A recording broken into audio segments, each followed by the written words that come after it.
said, I'm the shortest person. My message is very short, so bear in mind. The book of Numbers that we have just had, the book of Numbers gets its name from the Septuagint of the Old Testament. Septuagint is the books of the Old Testament. So Numbers is taken out from those books of the Old Testament, and it is the English word of those Septuagint. It talks about the census of the people, the numbering of the people. There were two censuses taking place in the Old Testament. One at the Mount Sinai, and the other was taken at Kadesh Barnea. Historically, Numbers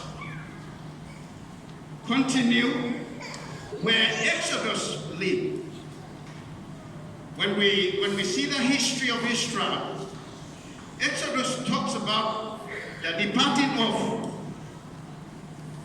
the people of Israel from Egypt, and Numbers took over and leading them into the land of Canaan.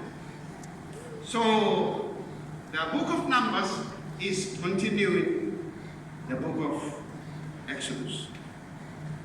Basically, it is a story of wilderness and wandering of a redeemed people who have failed to enter the promised land. Papua New Guinea is a redeemed nation, yet have been failed in so many aspects of life. Perhaps in the last 30 to 40 years. Numbers complete with the preceding books of the Old Testament, and it is somehow a picture of believers' experience. So when we look at the book of Numbers, it shows us experiences of a believer, those who believe in Christ. Genesis is a book that tells us about the creation of the whole world and the fall of the creation. Exodus talks about redemption of the people. Leviticus talks about worship and fellowship, while Numbers, which we should follow, talks about service and war.